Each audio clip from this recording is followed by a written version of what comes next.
किसान आंदोलन पिछले 150 घंटों से जारी है। दिल्ली के बॉर्डर सील हैं और केंद्र और सरकार के बीच अब तक की जो बातचीत है वो बेनतीजा रही है। चौथे दौर की बातचीत पर अब सबकी निगाहें हैं। वैसे एक तरफ शंभू बॉर्डर पर किसान डटे हुए हैं, उनकी नजर भी आज की बैठक पर लगी हुई है। दूसरी ओर किसान संगठनों ने 21 फरवरी को एक बार फिर ट्रैक्टर मार्च निकालने की तैयारी शुरू कर दी है। बॉर्डर पर किसान अपने ट्रैक्टरों के साथ पहुंच भी रहे हैं।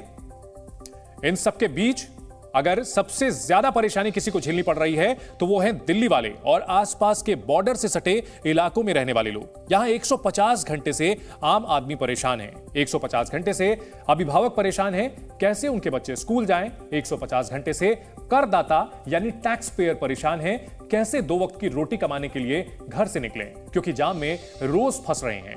यही नहीं, 150 घंटों से छात्र भी परेशान हैं, क्योंकि इस समय बोर्ड की परीक्षाएं भी चल रही हैं और सबकी निगाहें अभी तक टिकी हुई हैं कि जो अगले दौर की बातचीत हो रही है, क्या इससे कोई रास्ता निकल पाएगा। एकता जिंदाबाद, एकता जिंदाबाद।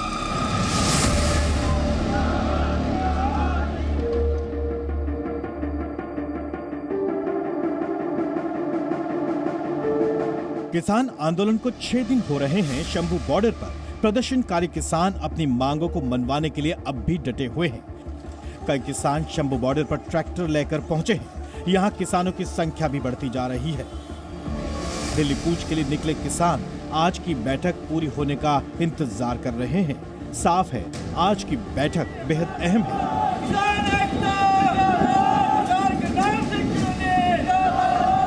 किसान नेताओं और केंद्रीय मंत्रियों के बीच में आज चौथे दौर की बैठक होने जा रही है। इससे पहले 3 बैठकें हुई जो कि बेनतीजा रहीं, लेकिन इस बार माना जा रहा है कि बैठक सकारात्मक तरह से की जाएगी। दोनों पक्ष एक दूसरे को समझेंगे और फिर नतीजा आएगा। पिछली बार बैठक जो है तीसरे दौर की वो 1:30 बजे रात तक चली, लेकिन कोई नतीजा नहीं आया। लेकिन इस बार उम्मीद की जा रही है कि कोई नतीजा आएगा, क्योंकि आम जनता भी काफ़ी परेशान है। किसान भी 6 दिनों से आंदोलन कर रहे हैं और पंजाब हरियाणा के बॉर्डर पर बैठे हुए हैं। आपको बता दें कि बातचीत का पेंच फंसा कहां है। दरअसल किसान एमएसपी गारंटी कानून, कर्ज माफी और पेंशन की मांग को लेकर मुख्यतः अड़े हुए हैं। लुधियाना में संयुक्त किसान मोर्चा की बैठक हो रही है, लेकिन प्रधानमंत्री नरेंद्र मोदी किसानों को साफ संदेश दे रहे हैं कि उन्हें सशक्त बनाने के सभी प्रयास किए जा रहे हैं। हमारे किसान इतने सशक्त हो जाएंगे कि वो देश के पैसों की बचत कर सके। बीते कुछ वर्षों में दलहन, तिलहन और श्री अन्न के लिए विशेष नीतियां बनाई है, जिससे छोटे छोटे किसानों को मदद हो रही है। आपको बता दें कि पहली बैठक 8 फरवरी 2024 बेनतीजा रही। दूसरी बैठक 12 फरवरी 2024 भी बेनतीजा रही और तीसरी 15 फरवरी 2024 को हुई बैठक भी बेनतीजा रही। एमएसपी की गारंटी का कानून लेना है, किसानों की कर्ज मुक्ति है, डॉक्टर स्वामीनाथन रिपोर्ट है, WTO से भारत का बाहर आना, भारत बाहर आए या कम से कम एग्रीकल्चर सेक्टर को उससे बाहर निकाला जाए। और आगे जो लैंड एक्विजिशन एक्ट 2013 का जो पहले से बना हुआ, हमारी डिमांड है कि उसी को लागू रखा जाए। किसान नेता राकेश टिकैत हरिद्वार से लेकर गाजीपुर बॉर्डर तक प्रदर्शन का ऐलान कर रहे हैं। 21 फरवरी को जिला मुख्यालयों पर ट्रैक्टर के साथ प्रदर्शन करने का आह्वान भी किया गया है। एसकेएम के जो मुद्दे हैं हम उनको उठाते रहेंगे। हमारा 21 तारीख का सभी जिला मुख्यालयों पे प्रदर्शन है। ट्रैक्टरों के साथ भी जाएंगे, खास करके हरियाणा, उत्तर प्रदेश, जहां पे इनकी सरकारें हैं या नहीं भी सरकारें हैं, वहां पर जाएंगे। वैसे यूपी सरकार ने हालात की गंभीरता को समझते हुए 6 महीने के लिए एस्मा लागू कर दिया है। जाहिर है इस बैठक पर आम जनता भी नजर रखे हुए है, क्योंकि सोमवार का दिन दिल्ली वालों के लिए मुसीबत का नया सप्ताह बन सकता है। ऐसा हम क्यों कह रहे हैं, इसकी पिछले सप्ताह की कुछ तस्वीरें देखी जा सकती हैं। जब आम लोगों को दफ्तर जाने में दिक्कत हो रही थी, बाहर से दिल्ली आने जाने वाले लोगों को कई किलोमीटर पैदल चलना पड़ रहा था। यही नहीं, एम्बुलेंस को रास्ता न मिलने से मरीजों की जान पर भी बना रही है। जबकि अन्नदाता के आंदोलन में अराजक तत्व घुसने की तस्वीरें सामने आ चुकी हैं। इस बीच सुरक्षा कारणों से पंजाब के 7 जिलों में 24 फरवरी तक इंटरनेट बंद किया गया है। इसमें पटियाला, संगरूर, फतेहगढ़ साहिब, बठिंडा, मानसा, मोहाली, मुक्तसर के कुछ हिस्सों में इंटरनेट बंद किया गया है। इसी तरह हरियाणा के भी 7 जिलों में 19 फरवरी को रात 12 बजे तक के लिए इंटरनेट बंद है। जिस तरीके से पिछली बार दिल्ली में अशांति फैली थी, इस बार ऐसा कोई भी घटनाक्रम ना हो, इसके लिए लगातार जो जवान सुरक्षा में लगे हैं वो इस चीज को सुनिश्चित कर रहे हैं। आज फिर एक बार सरकार और किसानों के बीच में बात होनी है। आगे की रणनीति क्या रहने वाली है, इसका कहीं ना कहीं एक झलक कल मुजफ्फरनगर में हुई महापंचायत में देखने को मिला। अब जो शंभू बॉर्डर पे किसान बैठे हैं वो क्या निर्णय लेते हैं, ये आज शाम को सरकार और उनके बीच हुई बातचीत के बाद ही पता लगेगा। कहीं हालात हाथ से न निकलें, इसके लिए सरकार और प्रशासन मुस्तैद है, लेकिन प्रदर्शनकारी भी आंदोलन की धार मजबूत करने में जुटे हैं। ब्यूरो रिपोर्ट, जी मीडिया। मिशन 2024 के लिए बीजेपी कमर कसकर तैयार है। इसकी झलक दिल्ली में पार्टी के राष्ट्रीय अधिवेशन में मिली, जहां चुनाव की रणनीति पर पार्टी नेताओं को पीएम नरेंद्र मोदी ने जीत का मंत्र दिया। साथ ही अब की बार 400 पार का नारा देकर कार्यकर्ताओं से इस लक्ष्य को साधने के लिए जीत जान से जुटने की अपील भी पीएम ने की है। मोदी जी को जय श्री राम। आज विपक्ष के नेता भी एनडीए सरकार 400 पार के नारे लगा रहे हैं। जय श्री राम, जय श्री राम। देश की राजधानी दिल्ली में चढ़ते पारे के बीच बीजेपी ने अब की बार 400 पार का नारा बुलंद कर सियासी पारा चढ़ा दिया है। बीजेपी के राष्ट्रीय अधिवेशन के आखिरी दिन पीएम मोदी ने भारत मंडपम से 2024 के महामुकाबले का बिगुल फूंका। करीब 64 मिनट के समापन भाषण में लोकसभा चुनाव की तैयारी का ब्लूप्रिंट पार्टी नेताओं के सामने रखा और उन्हें 370 सीटों का टारगेट दिया। आज विपक्ष के नेता भी एनडीए सरकार 400 पार के नारे लगा रहे हैं।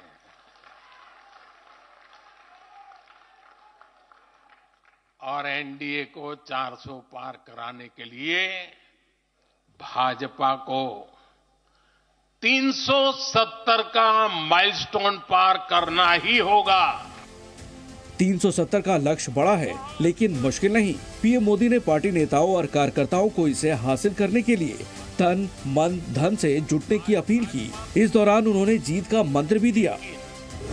मसलन कार्यकर्ताओं से हर मतदाता तक पहुंचने और हर बूथ को मजबूत करने की अपील की। साथ ही उन्हें युवा और महिला वोटर्स को पार्टी से जोड़ने को कहा। इसके अलावा सरकारी योजनाओं और सरकार की उपलब्धियों का जिक्र भी लोगों तक पहुंचाने को कहा। आने वाले 100 दिनों तक बीजेपी के हर कार्यकर्ता को अपने लिए नए लक्ष्य बनाने होंगे, उन्हें प्राप्त करना होगा।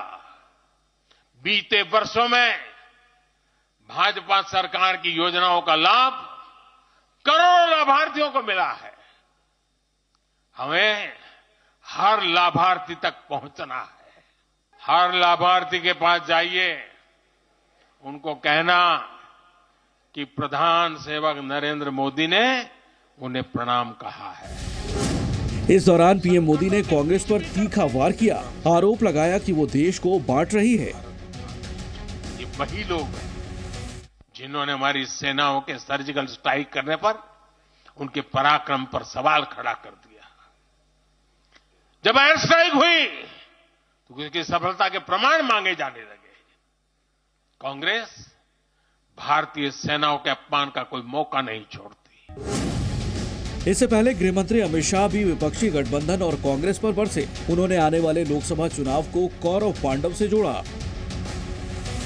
अगला चुनाव 2 खेमे पड़े हुए महाभारत के युद्ध में जैसे पांडव और कौरव के खेमे पड़े थे, इसी तरह चुनाव के पहले 2 खेमे पड़े हैं। एक खेमा है मोदी जी के नेतृत्व में, बीजेपी के नेतृत्व में एनडीए का गठबंधन, और दूसरा है कांग्रेस के नेतृत्व में सारी परिवारवादी पार्टियों का इंडी अलायंस। देश को ये दोनों में से एक को चुनना है। बीजेपी के विरोध के लिए बना विपक्षी गठबंधन दम तोड़ रहा है। बिहार से लेकर पश्चिम बंगाल, यूपी, महाराष्ट्र, पंजाब में इसके किले ढहते नजर आ रहे हैं। बावजूद इसके बीजेपी जोखिम मोल लेने के मूड में नहीं है। सियासी पंडितों के मुताबिक इसी वजह से बीजेपी ने विपक्षी गठबंधन पर ताबड़तोड़ हमला जारी रखा है ताकि उसे संभलने का मौका न मिले। अब की बार ब्यूरो रिपोर्ट, जी मीडिया। भारत माता की। देश में प्रधानमंत्री नरेंद्र मोदी और बीजेपी नेता विरोधियों पर बरस रहे हैं तो विदेशों में बैठकर मोदी सरकार के मंत्री दुनिया के सवालों का करारा जवाब दे रहे हैं। अपनी हाजिर जवाबी और सीधी बात के लिए मशहूर विदेश मंत्री एस जयशंकर ने म्यूनिख से अमेरिका और दुनिया के देशों को बड़ा संदेश दे दिया कि देश हित के मुद्दे पर नया और स्मार्ट भारत न तो दबाव में आता है और न ही विकल्पों की कमी होने देता है। जब म्यूनिख में एक पत्रकार ने दुनिया के बड़े नेताओं के सामने एस जयशंकर को फंसाने वाला सवाल पूछा तो कैसे भारत के स्मार्ट विदेश मंत्री ने सबकी बोलती बंद कर दी, एक रिपोर्ट के जरिए देखिए।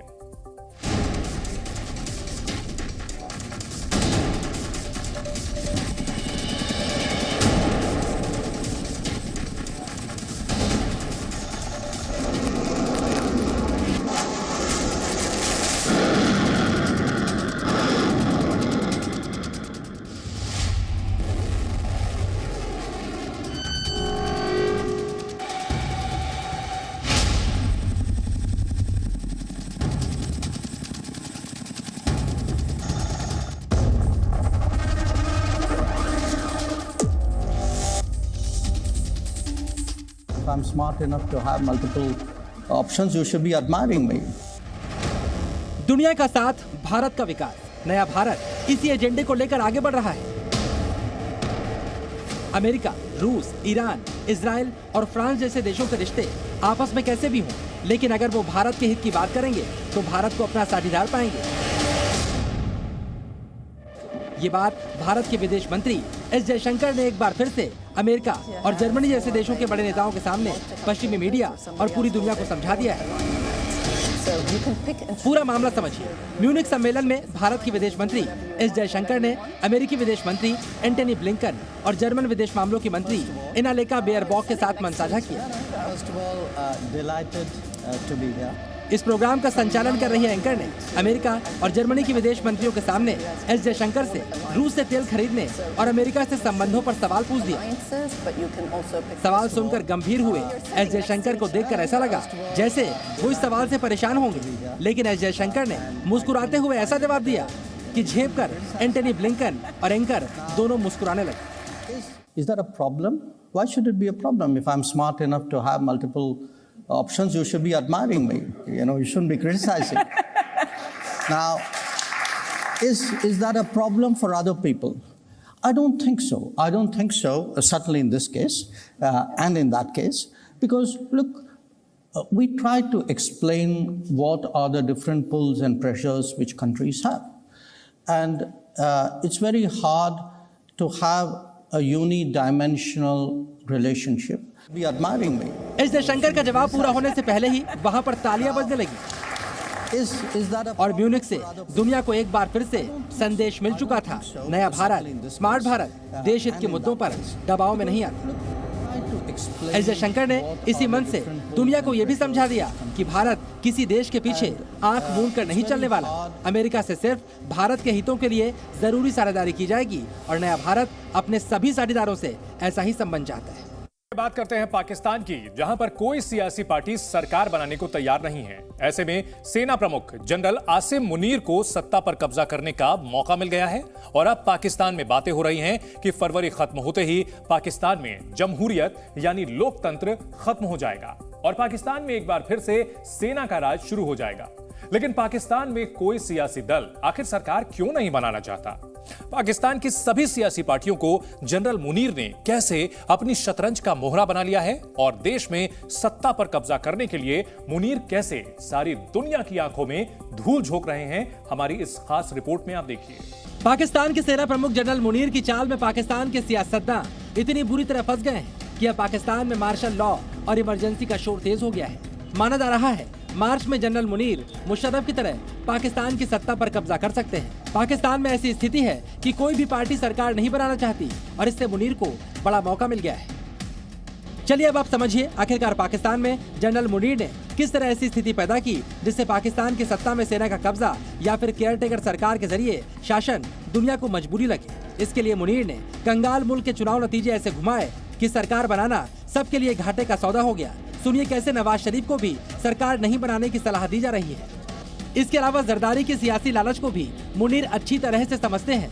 जैसा मुनीर ने सोचा हुआ भी वैसा ही। जरदारी ने नवाज शरीफ को पाकिस्तान पीपुल्स पार्टी के समर्थन के बदले तोहफों की लंबी चौड़ी लिस्ट समा दी, जिसके बाद भड़के नवाज शरीफ ने सरकार बनाने से ही तौबा कर ली। पाकिस्तान की आवाम और विशेषज्ञ भी सेना के राज की आहट से पहले तमाम सियासी पार्टियों पर भड़के हुए हैं, क्योंकि कोई भी सियासी दल कंगाल पाकिस्तान का बोझ नहीं उठाना चाहता। इसी वजह से मुनीर को पाकिस्तान में बड़ा मौका मिलने वाला है। तो नेताओं से पाकिस्तान के लोगों का भरोसा उठ गया है, क्योंकि सियासी पार्टियां मिलकर सरकार बनाना नहीं चाहती और जनता ने किसी एक को बहुमत दिया नहीं। इमरान खान की पीटीआई को बहुमत मिल सकता था तो सेना ने चुनाव में धांधली करवा दी। इमरान खान जेल में है, उनकी पार्टी देश में विरोध प्रदर्शन कर रही है। इस बीच अर्थव्यवस्था पाताल में जा रही है। ऐसे में जो स्थिति पाकिस्तान में बनी है, उसके बाद फरवरी खत्म होते ही मुनीर पाकिस्तान में खेला कर सकते हैं। हालांकि मुल्क की सत्ता पर ऑफिशियल कब्जा जमाने से पहले मुनीर दुनिया को दिखाने के लिए सभी सियासी दलों को समझाने का नाटक कर सकते हैं, लेकिन आखिर में मुनीर का प्लान पाकिस्तान की सत्ता पर कब्जे का ही माना जा रहा है। पाकिस्तान के एक्सपर्ट इस ओर ही इशारा कर रहे हैं। फिलहाल पाकिस्तान में ऐसा सियासी डेडलॉक बन चुका है कि चुनाव लड़ने वाली पार्टियों का मिलकर सरकार बनाना काफी मुश्किल होता जा रहा है। ऐसे में मुशर्रफ की तरह मुनीर भी सेना की परंपरा को आगे बढ़ाते हुए मार्च में बड़ा ऐलान कर सकते हैं। ब्यूरो रिपोर्ट, जी मीडिया। एक तरफ पाकिस्तान सैन्य तख्तापलट की आशंका से सुलग रहा है, तो दूसरी तरफ वहां पूर्व प्रधानमंत्री इमरान खान की हत्या की साजिश पर गदर मच गया। पाकिस्तानी सेना की तमाम कोशिशों, चुनाव आयोग की हर चालबाजी और नवाज बिलावल के तमाम दावपेच फेल होने के बाद जब इमरान खान नहीं झुके, उनके समर्थकों ने हिम्मत नहीं हारी, तो अब इमरान को मिटाने का नापाक प्लान बनाया जा रहा है। क्या है ये पूरा मामला, देखिए इस रिपोर्ट में। क्या मुनीर नवाज के खेल में फंस गए इमरान? सलाखों के पीछे ही हो जाएगा काम तमाम। पाकिस्तानी सेना ISI की साजिश बेनकाब। पाकिस्तान में चल रही सियासी उठापटक, जोड़ तोड़ का खेल और कठपुतली सरकार बनाने की कोशिशों के बीच नवाज शरीफ की पार्टी PMLN की कद्दावर नेता और शरीफ परिवार की भरोसेमंद मरियम औरंगजेब के इस बयान पर बखेड़ा खड़ा हो गया है, क्योंकि वो जिसे सरेआम सिर कलम करने की धमकी दे रही हैं, जिसे खत्म करने की चेतावनी दे रही हैं, वो है पाकिस्तान की सियासत का सबसे बड़ा चेहरा, यानी इमरान खान। इमरान सलाखों के पीछे हैं और बाहर उनकी मौत का नापाक प्लान बनाया जा रहा है। पूरी तरह कंगाल ये मुल्क सियासी बदहाली से जूझ रहा है और इसी का फायदा उठाकर इमरान के विरोधी उन्हें ठिकाने लगाने की साजिश रच रहे हैं। हालांकि इमरान खुद कई बार अपनी हत्या की आशंका जता चुके हैं, लेकिन इस बार तो उनके विरोधियों का मंसूबा खुलकर सामने आ गया है। नया पाकिस्तान का नारा देकर 2018 में पाकिस्तान के वजीर आजम बने इमरान शुरुआत में तो सेना के चहेते रहे, लेकिन जैसे ही उन्होंने बाजवा के रिमोट कंट्रोल से चलना फिरना बंद कर दिया, वो सेना की आंखों में खटकने लगे। दावा किया जाता है कि तभी से सेना उन्हें खत्म करने की साजिश रचने लगी। सत्ता से बेदखल करने के बाद तो पाकिस्तान की पूरी मशीनरी उनके मर्डर के नापाक प्लान को अंजाम तक पहुंचाने में जुट गई।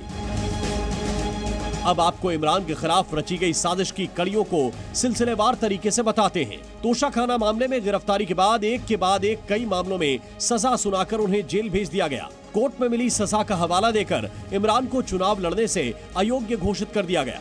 और तो और इमरान की पार्टी PTI के चुनाव लड़ने पर रोक लगा दी गई और उसका चुनाव चिन्ह बैट भी जब्त कर लिया गया। लेकिन इमरान समर्थकों ने हार नहीं मानी। वो निर्दलीय ही चुनाव में उतरे और जीत का परचम लहराने में कामयाब रहे। आरोप है कि उन्हें सत्ता के करीब देखकर पाकिस्तानी सेना, चुनाव आयोग ने मिलकर चुनावी नतीजों को बदला ताकि नवाज की पार्टी सरकार बना सके। इसके बाद इमरान के समर्थकों ने धांधली के खिलाफ झंडा बुलंद किया और वो सड़क पर उतर पड़े। इससे ये साफ हो गया कि पाकिस्तानी आवाम पर इमरान की अमिट छाप को मिटाना आसान नहीं। इसके बाद वो फिर से निशाने पर आ गए। यही वजह है कि इमरान के खिलाफ जहर उगलने वाली मरियम औरंगजेब पुराने जख्म कुरेदती नजर आई, लेकिन अपनी तीखी बयानबाजी से मरियम खुद घिर गई हैं। पाकिस्तान की मीडिया उनके खिलाफ खड़ा नजर आ रहा है, खुलकर उनकी मुखालफत की जा रही है। इतना ही नहीं, पाकिस्तानी पत्रकार मरियम से उनके बयान को लेकर सवाल पूछ रहे हैं, जिसका जवाब देना उनके लिए बेहद मुश्किल साबित होगा। इमरान खान पर पहले भी जानलेवा हमले हो चुके हैं। एक बार फिर उनका सिर कलम करने की बात कही जा रही है। आखिर वो किसकी आंखों का कांटा बने हुए हैं और इससे पहले कब कब इमरान को निशाना बनाया गया, वो भी आप जान लीजिए। नवंबर 2022 में आजादी मार्च के दौरान उन पर जानलेवा हमला हुआ था, जिसमें इमरान खान के पैर में गोली लगी थी। मई 2023 में इमरान ने सेना पर हत्या की साजिश रचने का आरोप लगाया। उन्होंने दावा किया कि मेजर जनरल फैजल नासिर उनके मर्डर का डर्टी प्लान बना रहे हैं। आपको बता दें कि इमरान खान पाकिस्तानी सेना और खुफिया एजेंसी ISI की आंखों में अब चुभ रहे हैं। आरोप तो यह भी है कि विरोधी दल भी इमरान विरोधी इस साजिश में शामिल हैं।